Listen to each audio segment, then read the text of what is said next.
Laugh because a couple years ago, Nancy Pelosi was so good at trading, she beat every major hedge fund in America. Yes. With like staff of hundreds of researchers whose only job is to find like the golden ticket on a stock trade and some technology that's going to explode. Nancy Pelosi's sitting back in her office and she's like, yeah, I'm going to do that one and it's just going to hit gold yet again.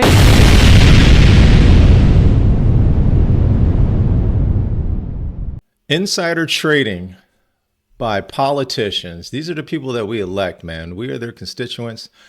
We put them in these positions of power, and now we find out that they're, well, we've actually known this for years. I shouldn't even say now we find out. We've known this for years, that there's been nefarious activity by politicians. And now Elon Musk of Doge, Department of Government Efficiency, is going to be looking into this. This is something that we've been wanting as retail investors for many, many years. There's those of us that own GameStop, AMC, HYMC, Tesla. Some of us, I don't own this particular stock, but MMTLP, which has gone through the fire, man, has just gone through so much manipulation and pain. And you know, we're retail investors, and we actually need to know what's going on with other stocks that's being manipulated, okay? And we also want to know about corruption that's going on in the stock market, period. Not only with illegal naked short selling, but also politicians that benefit from front-running stocks, that benefit from their relationships with hedge funds and banks and big corporations, and the fact that they have the power of legislation. So, of course, they're going to have insider information that they can go ahead and benefit from front-run stocks. So we're dealing with corruption all the way around. As retail investors, we're dealing with corruptions, with stocks being illegally naked shorted, and we're dealing with corruptions with politicians over here benefiting themselves from insider information and not helping retail investors. Look at the SEC. So you got Doge entering the SEC quite recently. We're waiting to see what they discovered. We, as retail investors, have sent them a lot of information, I know. And we've been talking about this for about 5 years now. Some of us have been in this play for 4 to 5 years. And we're finally starting to see some movement here in terms of the government actually doing something. So I'm hoping that President Donald John Trump and his administration with Cash Patel, Pam Bondi, people that can actually do something as far as the law. Hopefully something can be done, man. I'd like to see some people go to prison over whether you're politicians or you're corrupt hedge fund people, market makers. I would like to see some people go to prison. It would be nice. It would be nice because they have taken advantage of retail investors for long enough. Wall Street has taken advantage of Main Street. We the people. Think about this, man. Every single thing falls on the shoulders of the people. Look at all the stuff that's going on that we're finding out with all this stuff that our money is going abroad and going to programs that don't make any sense, NGOs benefiting from this, all from taxpayer money, all from retail investors also. And look how we're taking advantage of it in the stock market, man.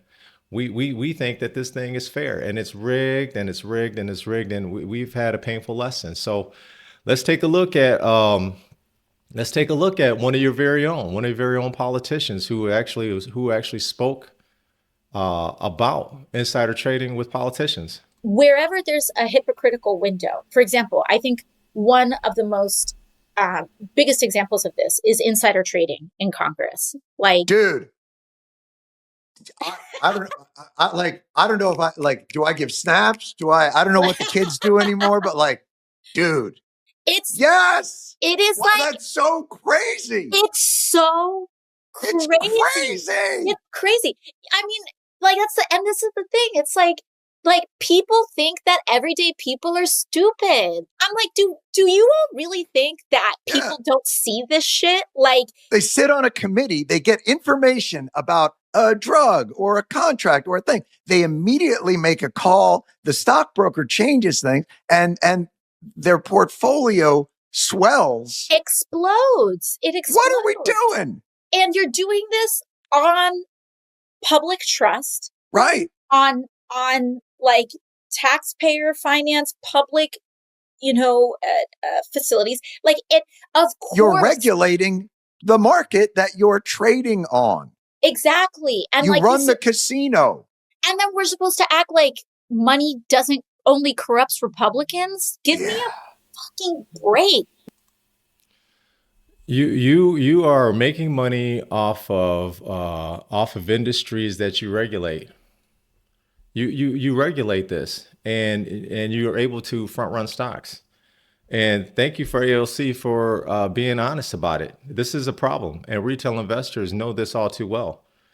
Companies know this all too well.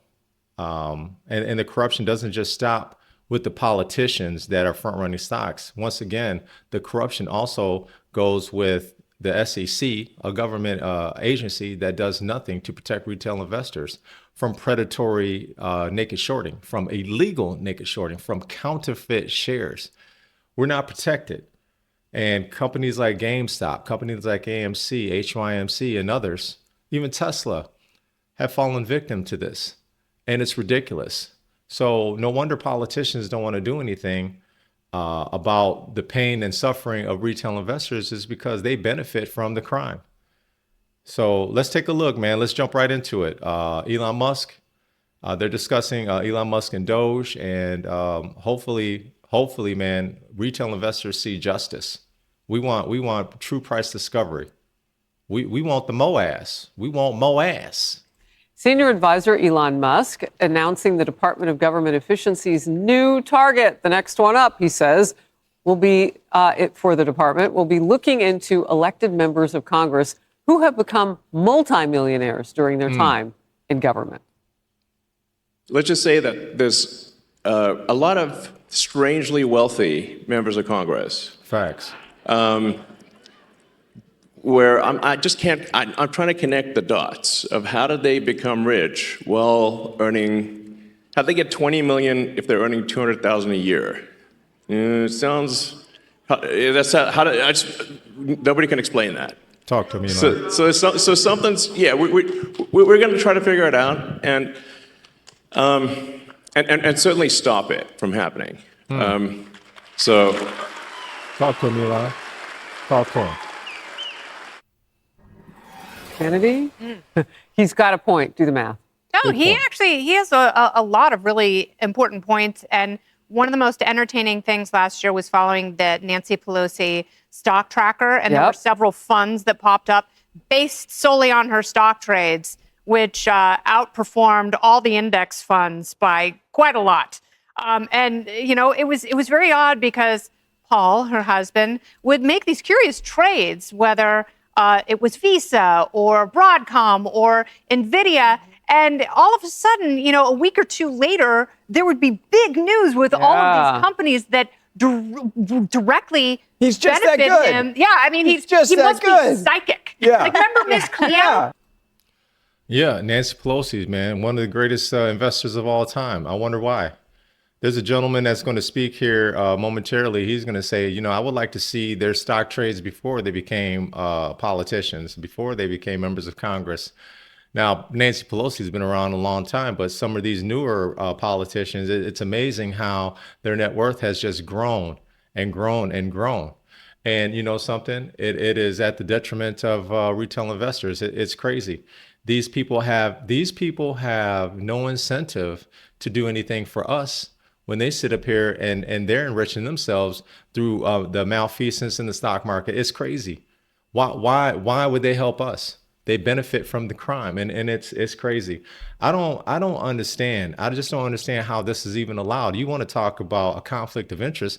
This is one of the biggest conflict of interest I've ever seen in my damn life. It's ridiculous. We need Paul Pelosi on the Psychic Friends Network, at least giving stock advice, because man, that guy bats like 17,000. They have to have a new scale for him. And correct me if I'm wrong, this is not the first time this has come up, okay? Right. And in the House, Nancy Pelosi and others didn't want to vote for anything that would have culled some of this, or at least held accountability among lawmakers. No, they'll do everything they can to make sure that they're not held accountable for this. And I laugh because a couple years ago, Nancy Pelosi was so good at trading, she beat every major hedge fund in America. Yes. With like staff of hundreds of researchers whose only job is to find like the golden ticket on a stock trade and some technology that's going to explode. Nancy Pelosi's sitting back in her office and she's like, yeah, I'm going to do that one, and it's just going to hit gold yet again. So making Kennedy's point, they're both clairvoyant, Mr. and Mrs. I mean, Pelosi.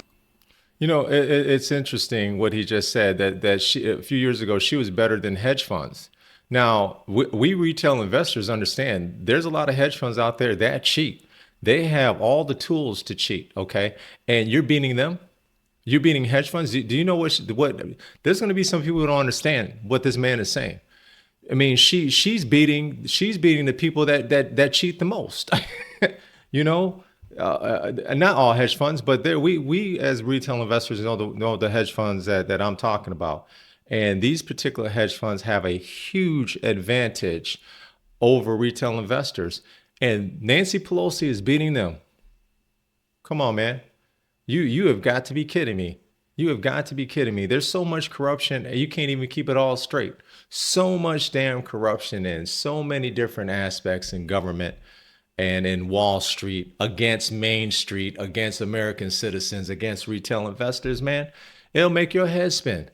You know, this is crazy. You look at this, and unless you're just stupid, it is very clear that the system's broken at the bare minimum. Number two, you'd have to be the dumbest person in the world to think that the people in Washington are this good at trading stocks. And by the way, none of them were good at it before they got to Congress. Like, that's the other point. Like, let me see your stock trades before you became a member of Congress.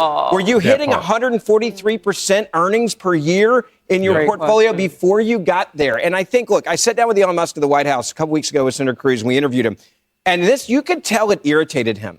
He's a data guy. He was actually, I think, honestly angry over it because it's such an abuse of power. Right. And so he's like, I'm going to ask questions. And to people in Congress, there are Republicans that do this too. There are Democrats, a lot of them, they outperform the Republicans if you look at the weighted average for last year. But his point is, if you got nothing to hide and you're doing everything normally, then don't worry about this and me looking into it. And the others, you're on notice because they deserve to get nailed. Look, that phrase about if you've got nothing to hide. That's immediately what I thought of when I saw the story today. I'm like, well, who would have something to hide more than the woman who said, Nancy Pelosi, you'll see what's in the health care bill when we pass it. Yeah.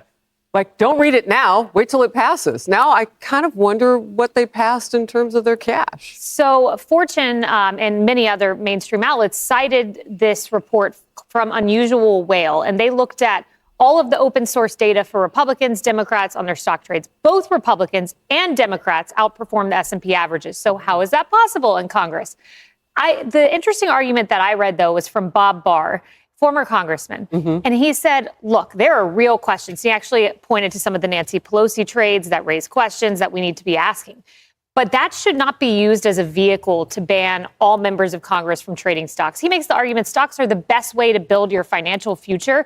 Do we want to deter people from public service by saying you're just barred forever from trading stocks? No, I think you should be barred while you're serving. I don't think anybody that's serving the American citizens supposedly should be allowed to front run stocks. It is a conflict of interest, and you know something. It is going to determine. It's going to determine how you do your job, or what bills get passed or not, what laws get passed or not. It's going to be determined on your investment interests. It's dude, it don't make no sense. And it doesn't serve in the best interest of the American public. Let's enforce legislation we have on insider trading and make sure it doesn't happen. There are real questions with Nancy Pelosi and her portfolio and the stock tracker. Who knows? Maybe her husband's just a great venture capitalist. But don't ban people from building wealth when they are serving the country. So the one pushback that I would make on that, though, is they will always have more access than the regular investor. Like, they take off the records, and maybe some of that stuff doesn't stay off the record. I can't say, I'm not in those rooms. But it seems like they have an advantage anyway. Maybe it's not a lifetime ban, but certainly while they're in Congress. Well, and I think that's what Elon Musk is going to be looking at, which is essentially whether the advantage has been legally used. And at what point does the advantage become unconstitutional or straight up illegal. You know, and I want to point out sort of the backdrop. So as you pointed out, the Stock Act that passed in 2012, and it's pursuant to that act, which is why all of these Democratic and Republican lawmakers have to publicly disclose in what they invest in. And then that's why the Nancy Unusual Whale Subversive Fund and then the Cruz, which is the Republican one, why they have the information to then trade based on the stocks that the lawmaker and their spouse have traded on. NVIDIA was $1 million gain, by the way, for the Pelosi family. So $1 million, that's a lot of money. We should all be a little bit like, that's a lot. That's a lot. And the second distinction is the existing wealth as these Congress people entered Congress, because many of them obviously funded their own campaigns, right? They came into it as the founder of such and such, the founder of the such and such. The question and the where the spotlight should be are those that have been a humble government worker for all of these decades and yet have these multi-million-dollar homes and their spouse is not the source of that wealth. So I think there's a lot to uncover here. And I think the legislation as stands does not account for the sort of bad taste in our mouths that we are left with when we learn about these stock trades that these members and their spouses are going through. And that's what Elon Musk is asking. Like, how did you do it with this amount? How did you get here? And one last point that I am curious about in all of this is, with all of that money that they have, because you talked about elections, who's making sure that didn't get funneled back in? Is that a problem? Is that a conflict? I mean, if you're able to raise that kind of cash, you'll beat anybody pretty much. Look at AOC and Ilhan Omar. I mean, they face questions about that very Jasmine Crockett has a lot of questions about her finances. To put it in perspective, I had a congressman. Late great Cori Bush. I had a congressman say to me the other day, he said, it's amazing that people in Congress who used to be CEOs of companies make more money being a congressman than they did when they were the CEO of a company. That's how broken the system is, was his point. Well, they are playing with our money, aren't they?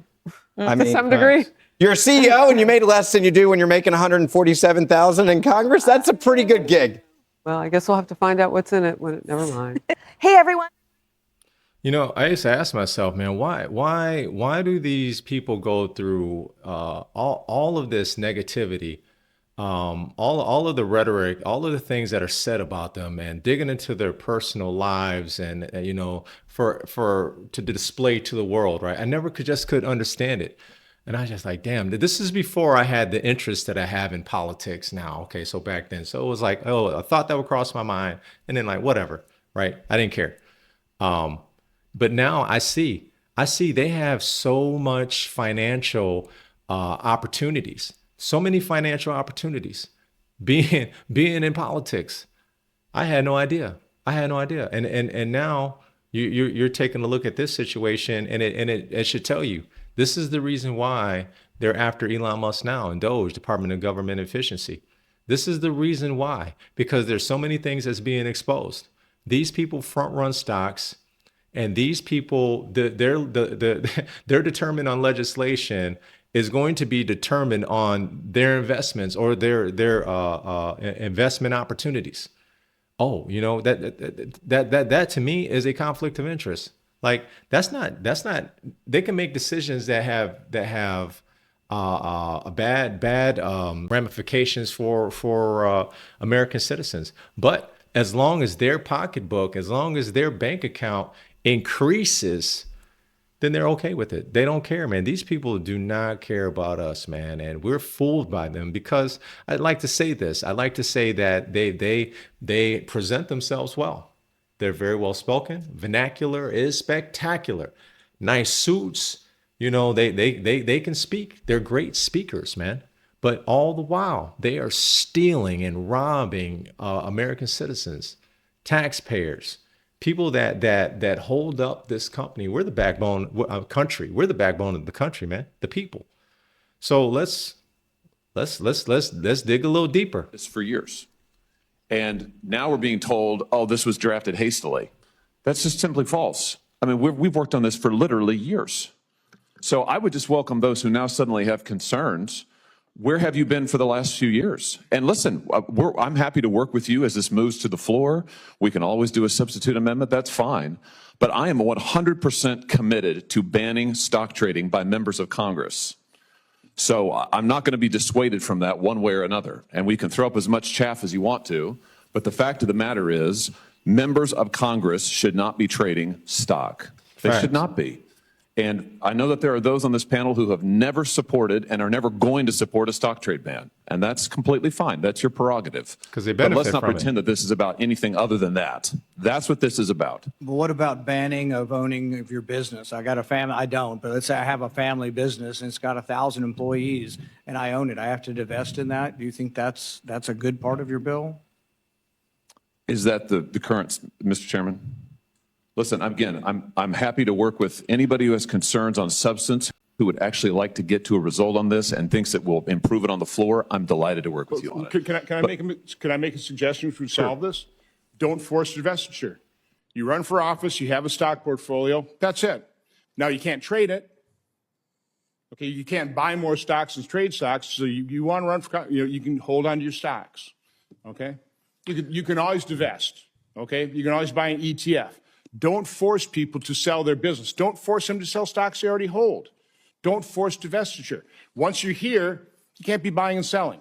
Again, I don't do it. I did divest. I turned it all into cash. Okay? So that's how I handled myself. I don't want to force what I did in everybody else, though. Not everybody's in my position. I don't want to turn Congress into rich man's club. And by the way, I certainly don't want to impose a self-flagellation on other branches of government. We can do this to ourselves. I don't think we should do it to the executive branch or the judicial branch. Congress is a rich man's club. That's the problem. That's what we're trying to fix. I would suspect that I probably have the fewest assets of anybody sitting on this dais. I am not a rich man, unlike those to my left. So, I mean, listen, the American people look at people like the former Speaker of the House, who makes better returns than anybody in America. They look at senators who were investigated during the COVID pandemic for their miraculous stock trades, and they say, how is this possible? To think that this might become a problem in the future is frankly fanciful. It's a problem now. It is, and it's not just in perception, it is reality. Members of Congress are trading daily based on information that the public doesn't have. And now we've heard the insider trading. I understand that insider trading is banned, but let's be honest. Members of Congress get information that is technically not insider information as defined by the securities laws that is nevertheless extremely beneficial to know. And often we get it earlier than other people do. That's why senators rushed to trade stock at the beginning of the pandemic and were investigated for it. Ultimately couldn't be prosecuted because technically. Crazy. Absolutely crazy, man. You know, I asked Grok, man, about insider information and like the negative consequences and effects on retail investors and the market. And this is what Grok said. This is what Grok said. When politicians use insider information for personal gain, it creates a ripple effect of negative consequences for markets and retail investors. The core issue is that insider trading by those with privileged access, especially lawmakers who shape policy and regulations, undermines trust, distorts fair competition, and amplifies inequality in an already complex financial system. First, it erodes market integrity. Stock markets rely on the principle that all participants have equal access to public information. We know that's false. When politicians trade on non-public knowledge like upcoming legislation, regulatory changes, or government contracts, they gain an edge that's unavailable to the average investor. This tilts the playing field, making it harder for retail investors who lack such access to compete over time. This can discourage participation as people lose faith in a system that seems rigged. It is rigged. Second, it distorts price signals. Markets function best when prices reflect all available public information. Insider trading by politicians can lead to premature or exaggerated price movements, say a stock spiking before a favorable law is announced. This mispricing screws over retail investors who buy or sell at inflated or deflated values, unaware of the hidden forces at play. It also messes with efficient capital allocation as money flows to politically favored companies rather than those with genuine economic merit. Third, it amplifies wealth inequality. Politicians, often already well-connected and affluent, can leverage insider info to pad their portfolios.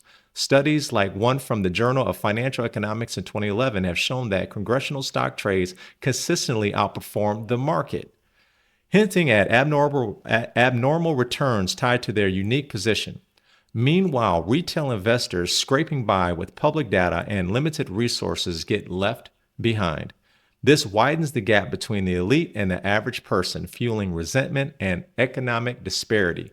Finally, it breeds a systemic risk. If politicians prioritize personal profit over public good, say pushing policies to boost stocks they own, it can lead to bad legislation and destabilizes industries or the broader economy.